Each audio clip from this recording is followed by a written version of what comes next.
Welcome, everyone. It's the Mike Tech Show, show number 905. Tonight, going to talk about stories from the trenches over the last 2 weeks, problems that we're working on, and little stories of everything we're up to. And then listener email. I do have one link that I want to share with something interesting from the Mac Rumors website. And if you're not familiar with Mac Rumors, that's a must visit every now and then. Just, hey, what's going on in the Apple world? And you want to stay on top of. So let's get started. First, some personal info to catch up. Last week, couldn't do my show because I was just so busy hanging out with my youngest son, Tyler, who was down visiting. He loves sushi and ramen, so we indulged ourselves 5 different sushi places throughout this area. And, Tampa, Oldsmar, Safety Harbor, that whole area, and Clearwater, and 2 ramen places in Tampa, and we had such a great time and enjoyed it. As a matter of fact, before the show tonight, I was talking about the pizza place that we went to last Thursday night. That was just incredible. So with that, next week, right now, my wife and her friend they're visiting my wife's girlfriend, her niece is down here, and they're out together tonight, which is great. So that gave me time to do the show. I don't know what's happening next Thursday night, but I'm going to do everything to try to get a show out. So what have I been working on? And something that I hate, but my oldest son, is very good at, and that's printer problems. I hate printer problems. And it's interesting. My clients, I guess, realize that, hey, Mike Sr. really doesn't enjoy the printer problems, but he solves them.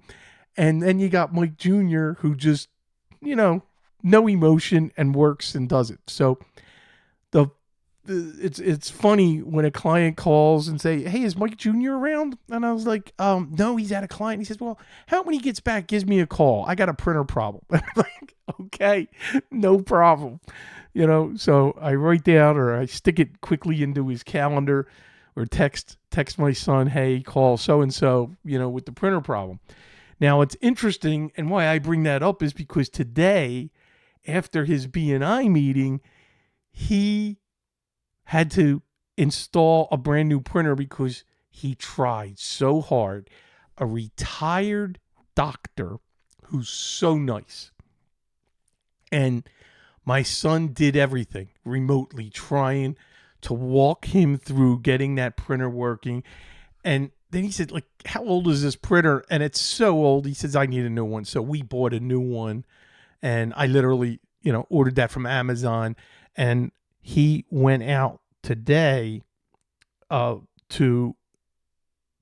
he went out today to, after BNI, to get that all set up and configured. Client very, very happy. I had a couple problems. There was a printer problem that he resolved, and we've had no time to connect, and I'm not sure how he fixed it. And it was an HP network printer, and that was one of our Ohio clients. And we partner with a company there that if we need feet on the street or hands on, and we didn't have to bother them to do anything. So that was great. Today had a OneDrive problem, and I've never seen it before. I remoted in, and my client could not open anything from OneDrive, where it was OneDrive from a file explorer, and he's Windows 11 Pro. He's Microsoft 365 Personal. We're going to talk about that in a couple of minutes. And then he went, and it had this funny yellow icon, but it wasn't the triangle with the exclamation point. It was not that. It was just like a yellow stamp on the icon of the files, and they would not open. None of them would open. And he rebooted. So the first thing I did, I said, let's log in to OneDrive.com because it was an important file. We seen the file there. It was the latest worked on, so syncing is clearly working. And I highlighted the circle, and then rather than opening it in the web, we opened it with the Word app. And we opened it, and he said, this is it. He says, save it to my desktop. So we saved a copy to the desktop. Got it on there. He was very happy. Now I said, let me work on the OneDrive problem. He's not a big OneDrive user, and it's interesting. When files get saved there, he said it's more of an accident than it is intentional. So he really doesn't use OneDrive much. But I signed in on the app. I launched the app and made sure that he was signed in correctly, and the syncing finished, and voila. I opened up File Explorer, and that icon, that funny yellow stamp that was on the icons, disappeared. Everything was accessible, and he was able to open it. So, moral of the story, make sure you're signed in and syncing and clean up any errors that comes up. Something else, and I know I've talked about this in the past when there was hurricanes and things happening, is the uninterruptible power supply. Well, there was an APC, an older, I think it's an XS1000 series. The battery's bad. No problem. I go online, I order the battery. Matter of fact, it was 2, and it was inexpensive. And we get the batteries. My son goes up there and to put it in. We shut down the server, everything. It's the wrong battery. I'm like, oh, I can't believe it. And then I looked there when he sent me a picture of the battery. Once it was opened, I was like, well, there was another choice for this. I was like, why did they post the wrong battery? And it's a third party, but there's a really good story behind this. And so I'm getting ready to order the other battery, but it's so expensive. It's easier for them to get a new UPS. And I said, you know what? I want to get a CyberPower.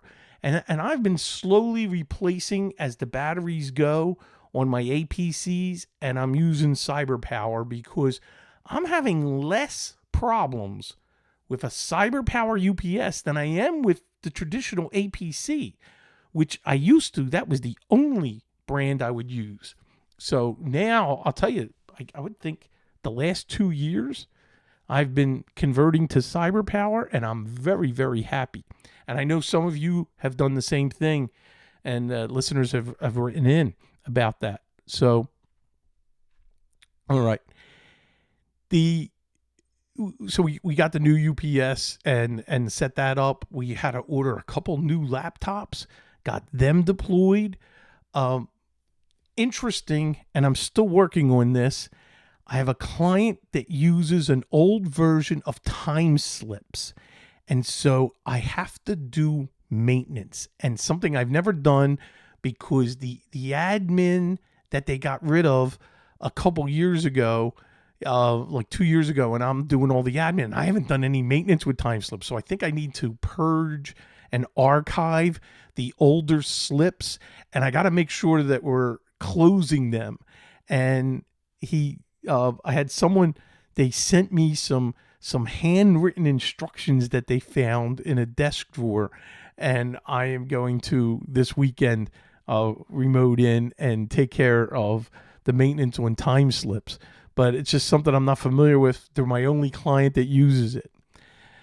So I have some emails and there's some other things I want to talk about, but for the final story from the trenches, this week, 3 clients, problems with Teams. And I've discovered a problem that not only am I going to run into this, but I'm wondering, you got to be seeing this. I hate Teams. Let's get that right out there. I am a Zoom person. I would much rather use Zoom than use Microsoft Teams. I get it for collaboration and for, yeah, I get it. I understand. But something that I've seen is if you have Microsoft 365 personal, okay, and someone wants you to upload files to their Teams and they are Microsoft Work or Business, 365 for their Teams, I can't get it. They cannot access that. I've tried everything working with my client. So they had to go to another method to share the files. And what made it even more difficult is their client is in another country. And it just made it just very difficult. But I've noticed this for Teams meetings where when you try to launch, it says you need the work or school version or switch from the classic Teams. You got to go to personal and then sign in. Then I can click on the meeting link and I can successfully connect to the Teams meeting. But not usually, all the time, it is someone inviting me, not me inviting them. So that I've been noticing as a problem. And I'd love to hear from you. Are you seeing, this issue?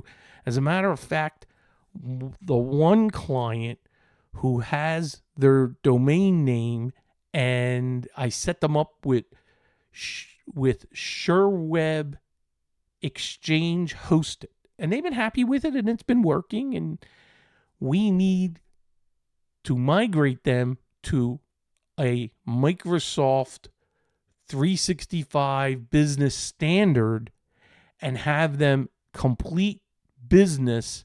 Then we take care of the DKIM and the DMARC issue. That's one. And I'm going through a migration right now for someone that needs that. So that's ongoing and a constant migration process, getting people migrated from SureWeb Exchange hosted to Microsoft hosted because of the DKIM and DMARC. Now, Dexter in the chat, it can all be done under SureWeb. Yes, I open up a ticket and they will take care of the back-end migration. And we put a plan together. There's a form you have to fill out. And I've been doing this. I guess this is my 5th client that that I'm in the process of migrating and working with the SureWeb migration team, which I've been happy with. And the migrations have went well. So we still are staying under the billing umbrella of SureWeb, but it's the true Microsoft hosting and admin panel that I maintain everything for. So, which I like, which I'm in complete control of. So that's good. I really want to hear feedback on Teams because it's a mess. So here's another problem that came up today. And it's very confusing when you start to Google this. Yes, Ed Dexter just brought up another point. You still have SureWeb between you and Microsoft. That is correct. So if you have a problem with a Microsoft product, if you bought it through SureWeb, you have to contact SureWeb first. So I've been making the decision to stay under the SureWeb umbrella for right now for these clients. But my biggest client, that was not the case. We had like 50 email accounts, and we did it the hard way. And I remember talking about that a couple months ago, and we had to totally abandon SureWeb and go directly ourselves, Microsoft. And let me tell you, there's there's some tricky things that you have to do. So now, the client reached out today, Mike, when they send a Teams invite and they test it by sending it to me, what if the person doesn't have a computer? There's no dial-in phone numbers. So it looks like you have to go through an activation and buy a conferencing license, or have like a third-party conferencing license tied to it. I'm still not completely understanding, and it's something that I can, I really need some help with, because I have clients where I've asked them to move from Teams, but they can't, because their clients lives in Teams. So that's a problem. I did recommend the following though. You can run Teams, I believe, on an iPhone and Android. So even if there's no dial-in number, I said, well, then have them download the app and sign in and see if that works, and click on the link from the email invite on their phone and just use the app on the phone rather than dial in. That's one solution. Another one, I said, don't use Teams. For anybody that isn't capable where they have to dial in, just use Zoom. I love Zoom. As a matter of fact, it just renewed automatically for me. I have the pro version because there's not, yes, Zoom can be free, but you have a limitation of 45 minutes if you are starting a meeting. And it was a couple years ago, one of the most embarrassing things happened to a new client that I am working with, and that it went off in 45 minutes. I had to send a new invite, and we all got connected, and I apologized. And I told my son, I will never let that ever happen again. And I bought the pro version of Zoom, because I always like to send the invite for the meeting. So this way I know it's Zoom and I'm in control. And I use all the features from Zoom, sharing the screens and the whiteboard, and I'm a Zoom person. So it's funny. Dexter is like in the chat, Teams sucks. He would rather use it's like IE and Skype, and he's right. And there's why does Microsoft make it so complicated? And why do they change the names of everything? And why is there, it seems like there's 4 Teams versions. So what about, Taz just said, what about StreamYard? StreamYard doesn't work for meetings. That's for broadcasting. And I would never recommend StreamYard for a business, just for meetings. I would much prefer like something like Zoom. Now, correct me if I'm wrong. There's a classic version of Teams for personal and for work. And then there's a new version of Teams, personal and for work. And then there's the web version. So that's 5 different versions that I know of for Teams. Why complicate our lives? Really? Do we really have to have that like that? And especially in the blended world that we're in, where I have businesses that are single entities, like a single person, using Office 365 Personal because their email's hosted somewhere else. And they don't need the Microsoft email, which is another frustrating thing that Microsoft has done. And wait to hear this. And I know I mentioned this before. My son is at a Mac for a client that is 100% Mac. She is a home designer. I get it. And Marius just contributed the classic The Classic is getting decommissioned in a couple months. Thank you, Marius.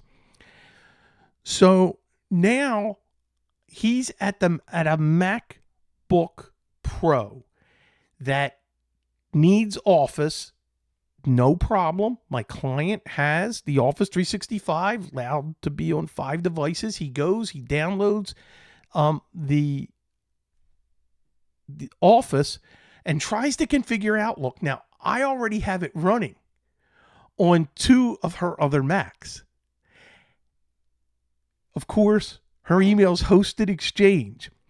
So the new Outlook, and with what I'm going to describe, you can't make this up.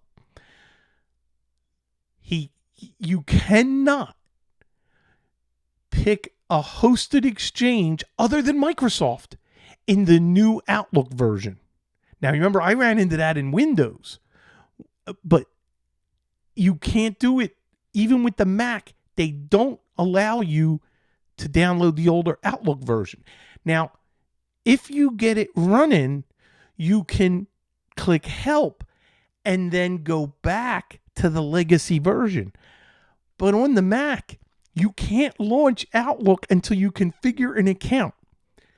My son had to configure Gmail, open up Outlook, then switch to legacy, set up Exchange, and then deleted the Gmail. Really, Microsoft? We have to go through that in order to have a hosted Exchange? And I know this is intentional because Microsoft wants to be the only Exchange hosted entity out there. And that's wrong. And that is so wrong. And that's why we run into so many problems trying to configure. I can't tell you how many clients I have to have a special registry file to merge into a registry in order to get their Outlook synced with a third-party hosted Exchange. Doesn't matter who it is. It's just the fact that it's not Microsoft. So it's bad. And right now I'm just living it and complying. And it's just interesting to, you gotta live and learn with everything. And that's why that's why I do this show, to talk about all of this. So something that I have to share the link, and it's, I look at Mac Rumors all the time, and I recommend once a week at least visiting Mac Rumors so you can see, hey, this is what's happening in the Apple ecosystem out there. So I have to, because I have too many Mac users, too many iPhone users that I have to support. So I want to know what's going on. Well, someone that works for Mac Rumors did a video demonstrating all of their Mac desk accessories worth checking out.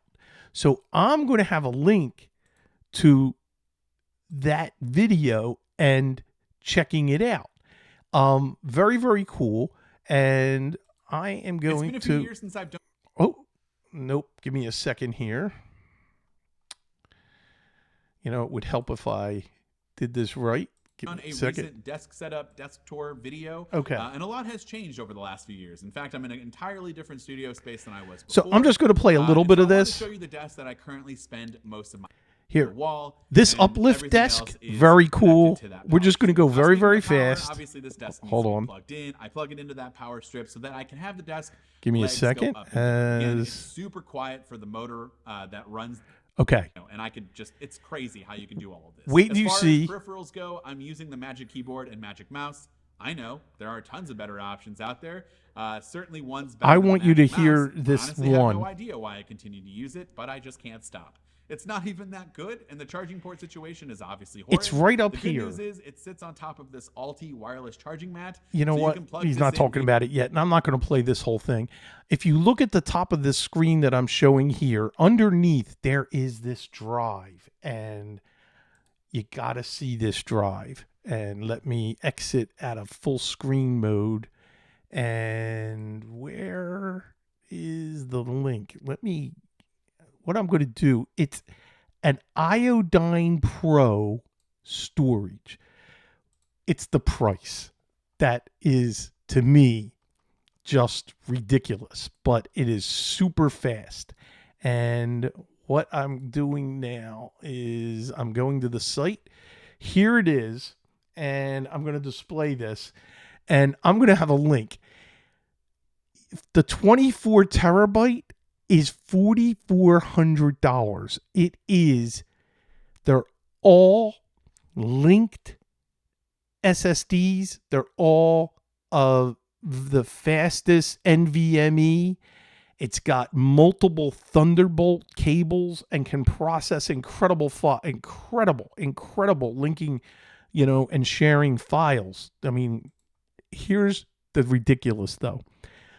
For 48 terabytes, the price is $17,500 for 48 terabytes. So if you have, I guess, money no object, and I wanted the fastest external storage for multiple devices, yeah, if I had an extra 17,500, I might try it.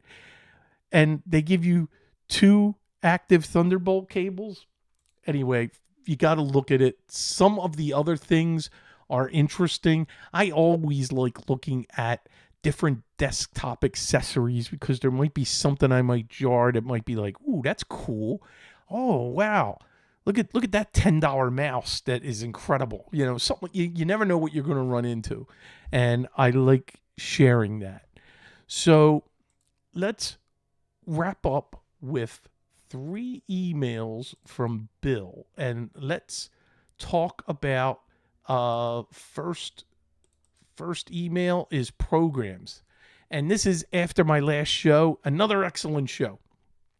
As far as uBlock Origin, I put it on about every computer that I work on, since it not only blocks ads. By the way, this is talking about the extensions, that show that I did. But it warns you when you are trying to go to a bad website. One of my favorite client quotes is, how could I know not to go to that website? This solved that problem. And by the way, that's why I like Malwarebytes Browser Guard for that feature also. And now, for those who do not want to shell out the money for Adobe for printing files as PDFs, and he's right, and he recommends Primo PDF. Yes, Cute PDF. There's a lot of Foxit. There are a lot of good programs, and installs as a printer. You pretend to print to it, and then it prints to a PDF. That's not the problem, and that's not the reason my clients shell out the money. It is combining PDFs, editing PDFs, securing PDFs, having PDFs that they generate that need to be signed.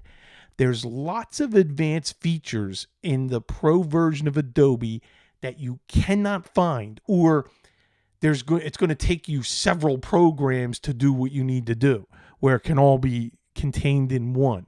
But Bill's right on, if you want to create a PDF from a program that doesn't support it and you don't want to pay for Adobe, yes, absolutely, there are great programs out there. Primo PDF is, yes, that's on the top of my list. So that's a very good recommendation. He has more info on uBlock. I forgot to include that you can block elements on a website, and he has 2 links here to how to block content from web pages using uBlock, and then also some YouTube videos. Thank you very much. And that's Bill. And then the third email from Bill. This is Bill Email Night. I like this, and I'm going to put this into the show notes. I learned about this from people that use it, and this is it. is effective to keep your credit card info from being stolen or used without authorization.